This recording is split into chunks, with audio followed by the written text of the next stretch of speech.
Technology ఎంత అభివృద్ధి చెందుతున్నా, ఎన్ని కొత్త చట్టాలు వచ్చినా ఆడపిల్లలకు మాత్రం ఈ సమాజంలో రక్షణే లేకుండా పోయింది. కామం తీర్చుకోవడానికి ఆడదైతే చాలంటున్నారు కొంతమంది కామాంధులు. మాకు వయసుతో అస్సలు పనిలేదు, ఆ మాటకొస్తే జస్ట్ ఆడపిల్ల అయితే చాలంటూ బలవంతంగా తమ కోరిక తీర్చుకొని కోళ్లని మేకలని చంపినంత ఈజీగా చంపేస్తున్నారు.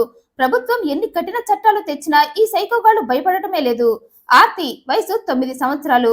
ఈ పాప పుదుచ్చేరి ముత్యాలపేట చోలైనగర్ లో ఉంటుంది. ఆర్తి తల్లిదండ్రులు నారాయణన్, మైథిలీలు. ఆర్తి వీరికి ఒక్కగానొక్క కూతురు. స్కూల్లో 5వ తరగతి చదువుతుంది. తండ్రి నారాయణన్ ఓ ఆటో డ్రైవర్. ఓ రకంగా వీరిది దిగువ మధ్యతరగతి కుటుంబమే. అయినా ఆ తల్లిదండ్రులకి ఆర్తి అంటే ప్రాణం. తమకి ఉన్నంతలో పాపను బాగా చూసుకునేవారు. ఆనందంగా తన బాల్యాన్ని గడుపుతుంది ఆర్తి. కానీ ఆమె ఆనందం ఎక్కువ కాలం ఉండదన్న విషయం తెలుసుకోలేకపోయింది పాపం. తల్లి, తండ్రి, దగ్గర బంధువులు, చుట్టుపక్కల ఉండే తన ఫ్రెండ్స్ తప్ప ఇంకేమీ తెలీదా పాపకు. రోజు స్కూల్ కి వెళ్లి రావటం, వచ్చాక తన ఫ్రెండ్స్ తో ఆడుకోవటం, రాత్రి కాగానే పేరెంట్స్ తో కబుర్లు చెబుతూ నిద్రపోవటం, ఇవి తప్ప ఏం తెలియని వయసు తనది. ఆ మాటకొస్తే అంతకు మించి చెప్పినా అర్థం చేసుకోలేని వయసు ఆమెది. అలాంటి వయసులో ఆనందంగా బ్రతుకుతున్న ఆ పాపను 6గురు వ్యక్తులు అతి కిరాతకంగా అత్యాచారం చేసి హత్య చేశారు. ఆ 6 మృగాలు ఆ పాప మీద పడి హింసిస్తూ బలవంతంగా తమ కోరికలు తీర్చుకుంటుంటే ఆ పసి ప్రాణం ఎంత నరకయాతన అనుభవించి ఉంటుందో అనుభవించిన ఆమెకు కళ్ళుంటే ఆ భగవంతుడికే తెలియాలి. అమాయకమైన వయసులో అంతే అమాయకంగా ఓ కామాంధుడి మాటలు నమ్మింది. అక్కడి నుండి అసలు కథంతా మొదలైంది. ఈ కామాంధుడి పేరు కరుణాస్. వయసు 19 సంవత్సరాలు. ఈ దరిద్రుడు పాప ఉండే ప్రాంతంలోనే ఉంటాడు. మరి ఎప్పటి నుండో పాపపై కన్నేశాడో లేక అప్పటికప్పుడే పాపని కామంతో చూశాడో కానీ ఎప్పటిలాగే మార్చి 2న పాప స్కూల్ కి వెళ్లి మధ్యాహ్నానికి ఇంటికొచ్చింది. ఆ రోజు శనివారం కావటంతో స్కూల్ హాఫ్ డేనే ఉంది. అందుకే స్కూల్ అయిపోగానే 12 గంటల కల్లా ఇంటికొచ్చిందామె. రాగానే భోంచేసింది. తల్లి మైథిలి కాసేపు పడుకో తల్లి అన్నా, లేదు నేను నా ఫ్రెండ్స్ తో ఆడుకుంటా అంది. సరే అంది తల్లి. అలా 12:30కి ఫ్రెండ్స్ తో ఆడుకోవాలని బయటకొచ్చిందా చిట్టి తల్లి. ఫ్రెండ్స్ తో ఆడుకోవాలని అమాయకంగా ఆ వీధి చివర దాటి వెళ్ళింది. సరిగ్గా అప్పుడే ఈ కరుణాస్ ఆ పాపను చూశాడు. చూడగానే ఆ పాప దగ్గరకు వెళ్ళాడు. మీ నాన్న నీకు ఐస్ క్రీమ్ కొనిస్తాడంట, నిన్ను తీసుకురమ్మన్నాడని చెప్పాడు. దీంతో ఆ మాటలన్నీ నిజమే అనుకుంది ఆ చిట్టి తల్లి. ఐస్ క్రీమ్ అనేసరికి ఆశపడి అమాయకంగా ఆ కామాంధుడితో వెళ్ళింది. అయితే ఈ కరుణాస్ మాత్రం ఇదిగో మీ నాన్న ఇక్కడే ఉన్నాడంటూ అబద్ధం చెప్పి ఆర్తిని ఓ గడ్డిబాబు చాటుకు తీసుకువెళ్లాడు. అలా తీసుకువెళ్లిన వాడు తనలో ఉన్న కామాంధుడిని నిద్రలేపాడు. ఆ పాపతో అసహ్యమైన మాటలు మాట్లాడుతూ తాకకూడని ప్లేసుల్లో ఆర్తిని తాకుతూ ఆమెను లైంగికంగా వేధించడం మొదలుపెట్టాడు. అయితే కరుణాస్ చేస్తుంది ఏంటో ఆర్తికి పూర్తిగా అర్థం కాకపోయినా అతనలా తనను తాకటం పాపకు నచ్చలేదు. దీంతో ఆమె తనని వదిలేయమంటూ అడుగుతూ ఉండగా ఆ గడ్డిబాబు దగ్గరికి 58 ఏళ్ల వివేకానందన్ అలియాస్ కాకా అనే మరో వృద్ధ కామందుడు వచ్చాడు. కరుణాస్ ఆర్తిని లైంగికంగా వేధించడం చూశాడు. వెంటనే తను కూడా తనలో ఉన్న ముసలి కామాందుని నిద్రలేపేశాడు. పైగా నీకన్నా ముందు నేను పాపను లైంగికంగా వేధిస్తానన్నాడు. ఆ మాటలకు సరే అన్నాడు కరుణాస్. అయితే ఇక్కడే ఈ కాక తన ముసలి తెలివితేటలు చూపించాడు. పాప అప్పటికే కంగారు పడుతూ భయపడుతూ ఉండటంతో నీకేం కాదు నేను మీ ఇంటికి నిన్ను తీసుకువెళ్తానని చెప్పి పాపను కూల్ చేశాడు. అలా పాపను కూల్ చేసి కరుణాస్ దగ్గరకు వెళ్లి ఈ పాపను మా ఇంటికి తీసుకువెళ్దాం, అక్కడ మనం ఇష్టం వచ్చినట్లు పాపతో కోరిక తీర్చుకోవచ్చు అన్నాడు. మంచి ఐడియా అన్నాడు కరుణాస్. అలా ఇద్దరు కలిసి పాపను మీ ఇంటికే తీసుకెళ్తున్నామంటూ పాపను మధ్యలో ఉంచి ఆమె చెరో వైపు ఉండి నడుచుకుంటూ ఆర్తిని కాకా ఇంటికి తీసుకువెళ్లారు. అక్కడికి వెళ్లగానే కాక పాపను లైంగికంగా వేధించడం మొదలు పెట్టాడు. ఈలోగా కరుణాస్ కూడా చేరిపోయాడు. ఇద్దరు కలిసి పాపపై పశువులా పడి ఆమెను హింసిస్తూ బలవంతం చేస్తూ ఉండగా ఆ బాధ భరించలేక అరవటం మొదలు పెట్టింది ఆర్తి. దీంతో ఇద్దరు అలర్ట్ అయిపోయారు. పాప అరుపులు చుట్టుపక్కల వారు వింటే తామిద్దరం రిస్క్ లో పడతామనుకున్నారు. పాపతో తమ కోరిక తీర్చుకున్నాక ఆమెను చంపేయాలని ప్లాన్ కూడా చేసుకున్నారు. దీంతో ఇద్దరు పాప అరవకుండా ఆమె నోట్లో గుడ్డలు కుక్కేశారు. అయితే ఇక్కడే ఈ ఇద్దరు బుద్ధి ఇంకా నీచంగా మారిపోయింది. ఈ ఇద్దరు తాము చేస్తున్న పాపంలో తన ఫ్రెండ్స్ 4గురిని కూడా భాగస్వాములుగా చేర్చాలనుకున్నారు. వెంటనే ఆ 4గురికి కూడా ఫోన్ చేశారు. 9 ఏళ్ల పాపని పట్టుకొచ్చాం, మీరు కూడా వస్తే అందరం కలిసి అత్యాచారం చేసి చంపేద్దామన్నారు. ఆ 4గురు కూడా ఈ ఇద్దరు కంటే కామాంధులు సైకోగాళ్లే కావటంతో ఆనందంగా ఆ పనికి ఒప్పుకున్నారు. పైగా ఈ బ్యాచ్ మొత్తానికి గంజాయి తీసుకునే అలవాటు ఉంది. అంతేకాక పాపను ఎత్తుకొచ్చినప్పుడు కూడా కరుణాస్ గంజాయి మత్తులోనే ఉన్నాడు. ఆ మత్తులోనే ఫుల్ గా చిల్ అవ్వాలనుకున్నాడు. ఇతని ఫ్రెండ్స్ కూడా ఆ మత్తులోనే ఊగుతూ వచ్చారు.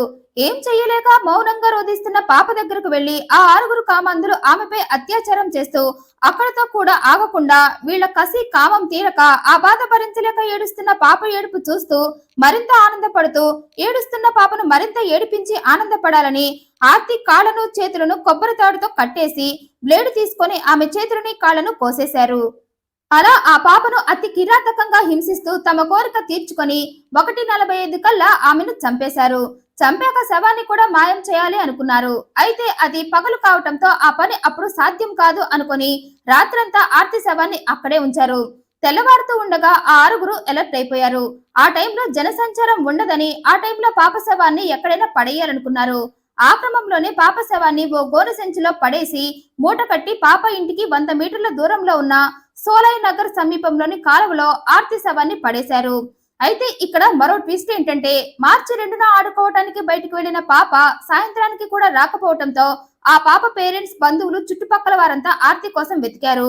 ఆ ప్రాసెస్ లోనే ఈ కరుణాస్ కాక ఇద్దరు పాపని చంపి శవాన్ని దాచి ఏం జరగని వాళ్ళలా తమ మీద ఎవరికీ అనుమానమే రాకుండా ఉండాలని పాప కోసం వాళ్ళు కూడా వెతుకుతున్నట్టు బిల్డప్ ఇచ్చారు. 9 ఏళ్ల పాప ఎక్కడికి వెళ్తుంది? మహా అయితే తప్పిపోతుంది. మనమందరం కలిసి వెతికితే పాప ఆచూకీ తెలుస్తుందంటూ వారు కూడా పాపను వెతికారు. కానీ టైం చూసుకుని తెల్లవారుతూ ఉండగా 2:30 టైంలో ఆర్తి శవాన్ని కాలువలో పడేశారు. అయితే ఎంత వెతికినా పాప ఆచూకీ తెలియకపోవడంతో ఆర్తి తండ్రి ముత్యాలపేట పోలీస్ స్టేషన్ లో కంప్లైంట్ ఇచ్చాడు. 9 ఏళ్ల పాప మిస్ అయ్యేసరికి పోలీసులు కూడా ఈ కేసుని చాలా సీరియస్ గా తీసుకున్నారు. పాప ఇంటికి దగ్గరలో ఉన్న ప్రతి సీసీటీవీ ఫుటేజ్ ని పరిశీలించారు. కానీ వారికి ఎలాంటి క్లూ దొరకలేదు. కానీ పోలీసులు మాత్రం వారి ప్రయత్నాలను ఆపలేదు. అలా 3 రోజులు పాప కోసం వెతుకుతూనే ఉన్నారు. అది మార్చి 5. ఆ రోజు కాలువలో దుర్వాసన వస్తుందని అక్కడి వారు కాలువలో చూశారు. అందులో వారికి ఓ మూట కనిపించడంతో అనుమానం వచ్చి ఆ విషయాన్ని పోలీసులకు చెప్పారు. వెంటనే వచ్చి మూటను బయటకు తీయించారు పోలీసులు. అప్పటికే కాలువలో మూట ఉందన్న విషయం ఆర్తి తల్లిదండ్రులకు తెలిసిపోయి వారు కూడా ఏడుస్తూ ఎలాంటి వార్త వినాల్సి వస్తుందో అని భయంగా అక్కడకు చేరుకున్నారు. పోలీసులు మూట విప్పగానే అందులో కుళ్ళిపోయిన స్థితిలో ఉన్న ఆర్తి శవం వారికి కనిపించింది. ఆమె చేతులు కాళ్ళు కట్టేసి ఉన్నాయి. ఒంటి నిండా గాయాలు ఉన్నాయి. ఆ దృశ్యాన్ని చూసిన ఆ తల్లిదండ్రుల బాధ వర్ణనాతీతం. అప్పటిదాకా పాప ఎక్కడో తప్పిపోయి ఉంటుందిలే, కొద్ది రోజులకైనా దొరుకుతుందిలే అని మనసుకు సర్ది చెప్పుకున్నారు వారు. కానీ తమ పాప అలా విగతజీవిగా, పైగా కాళ్ళు చేతులు కట్టేసిన స్థితిలో దొరకటంతో దాన్ని భరించలేకపోయారు. అప్పటికే ఊరంతా అక్కడకు చేరుకుంది. ఆర్తి శవాన్ని పోస్ట్ మార్టం కోసం కతిర్గావం గవర్నమెంట్ హాస్పిటల్ కి తరలిస్తూ ఉండగా వారంతా ఆర్తి శవాన్ని పోస్ట్ మార్టానికి ఆ హాస్పిటల్ కి పంపొద్దని అడ్డుపడ్డారు. దీంతో అధికారులు ఆర్తి శవాన్ని జిప్మార్ హాస్పిటల్ కి తరలించారు. రిపోర్ట్ లో ఆర్తిని అతి కిరాతకంగా హింసించి అత్యాచారం చేసినట్లు తేలింది. దీంతో రంగంలోకి దిగారు పోలీసులు. పాప శవం దొరికిన ప్లేస్ లో పరిసర ప్రాంతాలలో ఉన్న అన్ని సీసీటీవీ ఫుటేజ్లను పరిశీలించగా మార్చి 2న మధ్యాహ్నం పాపను 2 వ్యక్తులు తీసుకువెళ్లినట్లు గుర్తించారు. ఆ ఇద్దరు ఎవరా అని ఆరా తీయగా 19 ఏళ్ల కరుణాస్, 58 ఏళ్ల కాకాగా తేలింది. పైగా వీరిద్దరూ పాప మిస్ అయిన రోజు అందరితో కలిసి పాప కోసం వెతికినట్లుగా తెలుసుకున్నారు. దీంతో పోలీసులకు వీరిద్దరు ప్రవర్తనపై అనుమానం వచ్చి ఇద్దరిని పట్టుకుని విచారించగా ఆ ఇద్దరు మరో 4 కలిసి పాపపై అత్యాచారం చేసి చంపేసినట్లు ఒప్పుకున్నారు. దీంతో ఆ ఇద్దరిని అరెస్టు చేసి విచారిస్తూ పరారీలో ఉన్న ఆ 4 కోసం వేట మొదలు పెట్టారు పోలీసులు. ఆర్థిక జరిగిన అన్యాయం గురించి తెలుసుకున్న వివిధ రాజకీయ పార్టీలు, స్వచ్ఛంద సంస్థలు, స్టూడెంట్స్ నిరసనలు చేపట్టారు. పాప హత్యకు కారణమైన వాళ్ళని వెంటనే పట్టుకుని ఉరిశిక్ష వేయాలని ఆర్తి పేరెంట్స్ తో సహా అందరూ డిమాండ్ చేశారు. నష్టపరిహారంగా ప్రభుత్వం 20 లక్షల రూపాయలను బాధిత కుటుంబానికి అందిస్తామని ప్రకటించింది. గురువారం వైతికుప్పంలోని శ్మశాన వాటికలో పాప అంత్యక్రియలు నిర్వహించారు.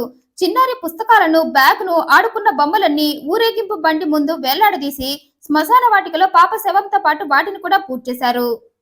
ఈ వీడియోపై మీ అభిప్రాయాన్ని కమెంట్ రూపంలో తెలియజేయండి. మరింత ఇంట్రెస్టింగ్ అండ్ జెన్యూన్ ఇన్ఫర్మేషన్ కోసం ఈ వీడియోని లైక్ చేయండి, షేర్ చేయండి, మా ఛానల్ సబ్స్క్రైబ్ చేయండి. Thanks for watching.